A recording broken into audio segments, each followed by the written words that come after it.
सोचिए, समुद्र की गहराई में एक ऐसा जीव तैर रहा हो जो इंसानों की तरह एक दूसरे से बातचीत कर सकता है, अपने परिवार के सदस्यों को पहचान सकता है और अंधेरे पानी में भी अपने आसपास की चीजों का पता लगा सकता है। आपने डॉल्फिन को समुद्र में उछलते कूदते जरूर देखा होगा, लेकिन उनके पीछे छिपी दुनिया जितनी खूबसूरत दिखाई देती है, उससे कहीं ज्यादा हैरान करने वाली है। क्योंकि डॉल्फिन सिर्फ एक समुद्री जीव नहीं है, यह दुनिया के सबसे बुद्धिमान समुद्री स्तनधारियों में से एक है। और आज की इस वीडियो में हम जानेंगे डॉल्फिन से जुड़े ऐसे ही बेहद रोचक और हैरान करने वाले फैक्ट्स, जिनमें से कुछ के बारे में शायद आपने पहले कभी नहीं सुना होगा। तो वीडियो को अंत तक जरूर देखिए, क्योंकि आखिरी फैक्ट डॉल्फिन के बारे में आपकी पूरी सोच बदल सकता है। सबसे पहले बात करते हैं कि डॉल्फिन आखिर मछली क्यों नहीं है। डॉल्फिन पानी में रहती है, तैरती है और अपना पूरा जीवन समुद्र में बिताती है, लेकिन फिर भी यह मछली नहीं है। डॉल्फिन एक मम्मल यानी स्तनधारी जीव है। इसका मतलब यह है कि यह हवा में सांस लेती है, अपने बच्चों को जन्म देती है और अपने बच्चों को दूध पिलाती है। जहाँ मछलियाँ पानी से ऑक्सीजन लेने के लिए गलफड़ों का इस्तेमाल करती है, वही डॉल्फिन के पास फेफड़े होते हैं। इसी वजह से डॉल्फिन को समय समय पर पानी की सतह पर आकर सांस लेनी पड़ती है और इसकी सांस लेने की प्रक्रिया भी काफी खास है। डॉल्फिन अपने सिर के ऊपर मौजूद एक खास ओपनिंग से सांस लेती है, जिससे ब्लोवेल कहा जाता है। जब डॉल्फिन पानी की सतह पर आती है, वह बहुत तेजी से सांस छोड़ती और फिर हवा अंदर लेती है।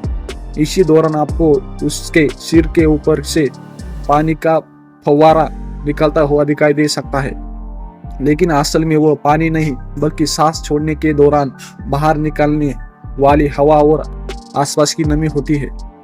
अब सवाल आता है कि डॉल्फिन कितनी देर तक पानी के अंदर रह सकती है। इसका जवाब स्पीशीज पर निर्भर रहता है। कई डॉल्फिन कुछ मिनटों तक अपनी सांस रोक सकती है, जबकि कुछ प्रजातियां इससे काफी ज्यादा समय तक पानी के अंदर रह सकती है। लेकिन डॉल्फिन इंसानों की तरह सामान्य तरीके से पानी के अंदर सांस नहीं ले सकती है। उसे सांस लेने के लिए आखिरकार सतह पर आना ही पड़ता है। अब बात करते हैं डॉल्फिन की सबसे खास एबिलिटीज में से एक की। डॉल्फिन अंधेरे या गंदे पानी में भी अपने आसपास की चीजों का पता लगा सकती है। इसके लिए वह इकोलोकेशन नाम की एक अद्भुत तकनीक का इस्तेमाल करती है। डॉल्फिन अपने शरीर से तेज आवाजों की पल्सेस पैदा करती है। ये आवाजें पानी में आगे जाते हैं और जब किसी वस्तु से टकराती है तो वो वापस लौटती है। डॉल्फिन उस लौटने वाली आवाज को सुनकर अंदाजा लगा सकती है कि सामने मौजूद वस्तु कितनी दूर है, उसका आकार कैसा है और वह किस दिशा में है। आप इसे ऐसे समझ सकते हैं जैसे इंसान किसी अंधेरे कमरे में आवाज करके सामने की द्वार का अंदाजा लगाने की कोशिश करे। लेकिन डॉल्फिन की यह क्षमता उससे कहीं ज्यादा एडवांस होती है। इसी वजह से डॉल्फिन समुद्र के अंदर शिकार खोजने में बेहद सक्षम होती है। और अब आता है डॉल्फिन से जुड़ा एक और दिलचस्प फैक्ट। डॉल्फिन की आंखें पानी के अंदर और पानी के बाहर दोनों जगह काम कर सकती है, लेकिन पानी के अंदर देखने की स्थिति जमीन पर देखने से अलग होती है। डॉल्फिन की आंखों में ऐसी एडेप्टेशंस होती है जो उससे पानी के अंदर देखने में मदद करती है। इसके अलावा उसकी सुनने की क्षमता भी बेहद विकसित होती है। वह बहुत अलग अलग फ्रीक्वेंसीज की आवाज़ों को डिटेक्ट कर सकती है और आवाज़ों के जरिए अपने आसपास की दुनिया को समझने में मदद लेती है। आप बात करते हैं डॉल्फिन की इंटेलिजेंस की। डॉल्फिन को लंबे समय से वैज्ञानिकों द्वारा हाई इंटेलिजेंट एनिमल्स में गिना जाता है। वे समस्याओं को समझने, नई चीजें सीखने और अलग अलग परिस्थितियों में अपने व्यवहार को बदलने की क्षमता दिखाती है। डॉल्फिन सोशल एनिमल्स है, यानी वे अक्सर अकेले रहने के बजाय दूसरे डॉल्फिन के साथ समूह में रहती है। इन समूह को आमतौर पर पोड्स कहा जाता है। एक पोड में कई डॉल्फिन हो सकती है और अलग अलग परिस्थितियों में इन समूह का आकार बदल सकता है। समूह में रहना डॉल्फिन के लिए बेहद फायदेमंद होता है।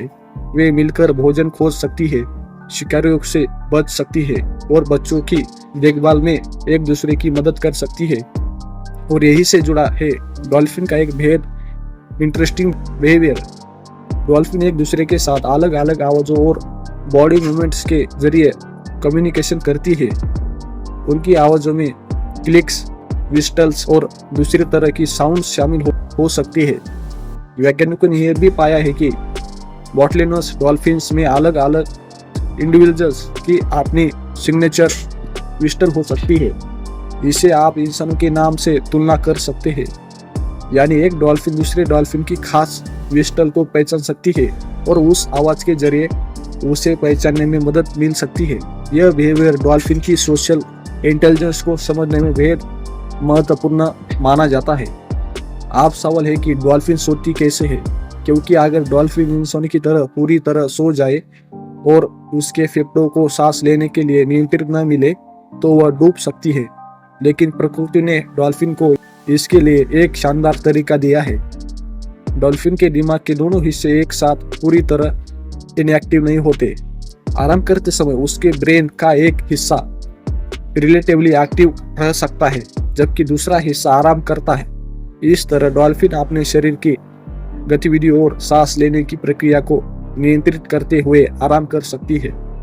इसी तरह के स्लीप पैटर्न को अनहेस्पेरिक स्लीप कहा जाता है।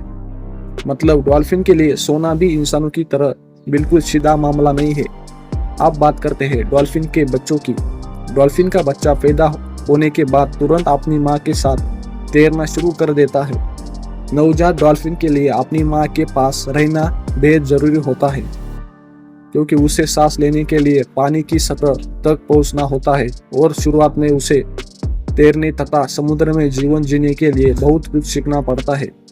माँ डॉल्फिन अपने बच्चों की देखभाल करती है और उसे लंबे समय तक दूध पिलाती है।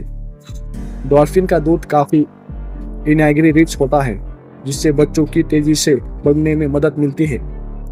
और सबसे दिलचस्प बात यह है कि डॉल्फिन का बच्चा अपनी माँ की आवाज और उसके व्यवहार से बहुत कुछ सीखता है।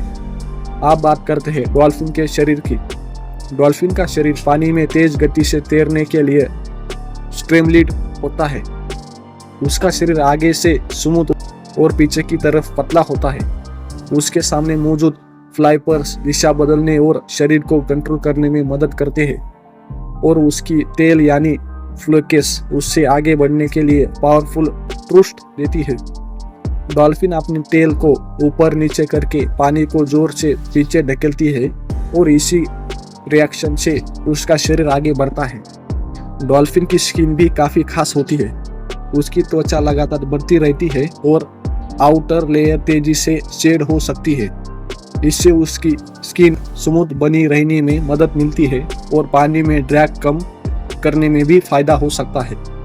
अब सवाल आता है कि डॉल्फिन क्या खाती है। डॉल्फिन की अलग अलग स्पीशीज का भोजन अलग हो सकता है, लेकिन आमतौर पर वे मछलियाँ, स्क्वाइड और दूसरे समुद्री जीव खाती है।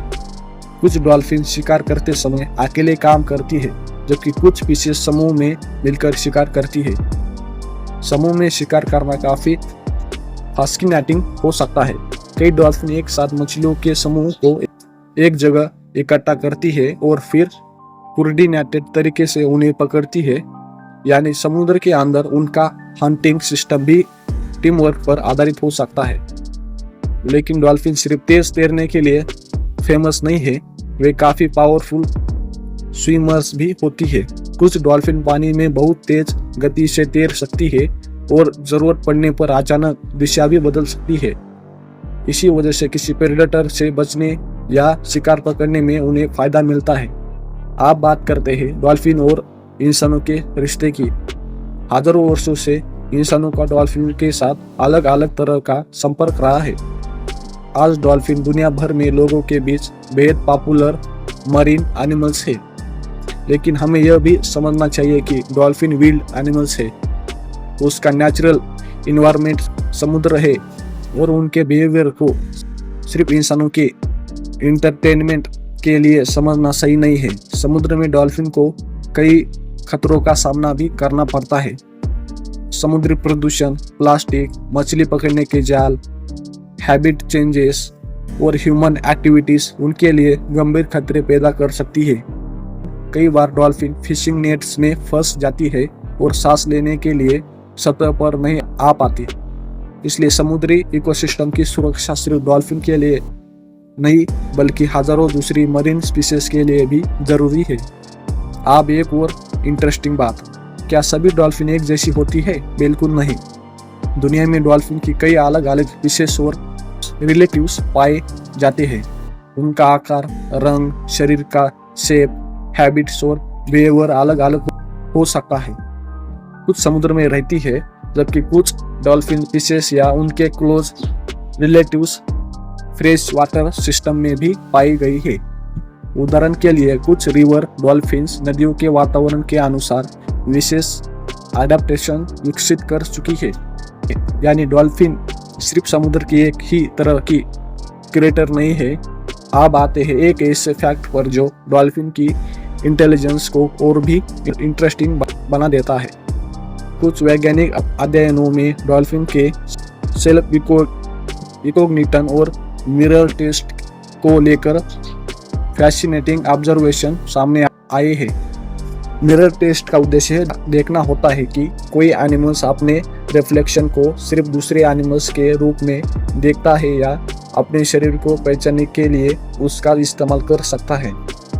कुछ डॉल्फिन्स ने ऐसे बिहेवियर्स दिखाए हैं जिन्हें रिसर्च सेल्फ इकोग्निशन से जोड़ते हैं। हालांकि एनिमल इंटेलिजेंस को सिर्फ एक टेस्ट से पूरी तरह डिफाइन नहीं किया जा सकता, लेकिन ऐसे एक्सपेरिमेंट्स डॉल्फिन के दिमाग और बिहेवियर को समझने में बेहद महत्वपूर्ण है। और आप बढ़ते हैं उस फैक्ट की तरफ जो शायद इस पूरी वीडियो का सबसे सरप्राइजिंग हिस्सा है।